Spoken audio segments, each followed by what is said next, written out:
அரசியல் தலைவர்களுடைய உயிர்களுக்கு ஆபத்து, பெரிய இண்டஸ்ட்ரியல்ஸ்களுக்கு ஆபத்து, நிர்வாகம், தொழிற்சாலைகள், அந்த எளிதில் தீப்பற்றக்கூடிய பெட்ரோலியம் தொழிற்சாலைகள், கெமிக்கல் தொழிற்சாலைகள், பெயிண்ட் தொழிற்சாலைகள், இதெல்லாம் ரொம்ப பார்த்துக்கணும். எளிதில் நம்மனா லிஸ்டா படிக்க முடியும், இண்டஸ்ட்ரியல் லிஸ்ட்டை படிக்க முடியாது. இதெல்லாம் எளிதில் தீப்பற்றக்கூடிய விஷயங்கள்.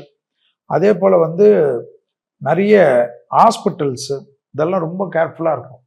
அதில் மெயினாக இந்த ஸ்டாம்பேட் ஆச்சு பார்த்தீங்களா, அதெல்லாம் உங்கள் இதில் சொல்லியிருக்கேன் நான். மார்ச் வெறும் கூட்டங்கள் சேர்றது, ஸ்போர்ட்ஸாக இருக்கட்டும், திருவிழாக்கள், கோயில்களில் ரொம்ப கவனமாக இருக்கும்.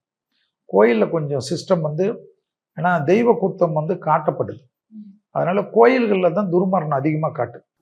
ஸோ கோயிலெல்லாம் கொஞ்சம் பெரிய கூட்டம் வர இடத்துலலாம் நிறைய டெப்ளாய் பண்ணி, போலீஸ் செக்யூரிட்டி பர்சன் எல்லாம் பண்ணி, கொஞ்சம் இந்த விஐபிஸோடைய ஷெடியூலெல்லாம் அன்றைக்கி நிறுத்தி, விஐபிஸ்க்கெலாம் அந்த நாள் எதுக்கு தரிசனம், மற்ற நாளில் கொடுத்துட்டுப்பாங்க. ஏன்னா மக்களுக்கு ஒரு பௌர்ணமின்னா கோயில் கிரிவலம் வர்றாங்க, அன்றைக்கி ஏன் விஐபியை கொடுக்குறீங்க? அவங்க மற்ற நாளில் சாமி திருவண்ணாமலையை கேட்க மாட்டாங்க. மக்கள் வரக்கூடிய நேரத்தில் விஐபி அந்த பிரேக் தர்ஷனம் எல்லாம் நிறுத்திட்டு சாதாரணமாக எல்லாருக்கும் பெருமையாக போட்டு, இந்த டியூட்டி செக்யூரிட்டி ஆஃபீஸர்ஸையும், போலீஸ் கூட மனிதர்கள் தானே, 8 மணி நேரம் 10 மணி நேரம் இவ்வளோ பெரிய கூட்டத்தில் அவங்க உடம்பு என்ன ஆகும்? அவங்களுக்கு ஆர்ட்டு அதே ஆர்ட்டு தானே.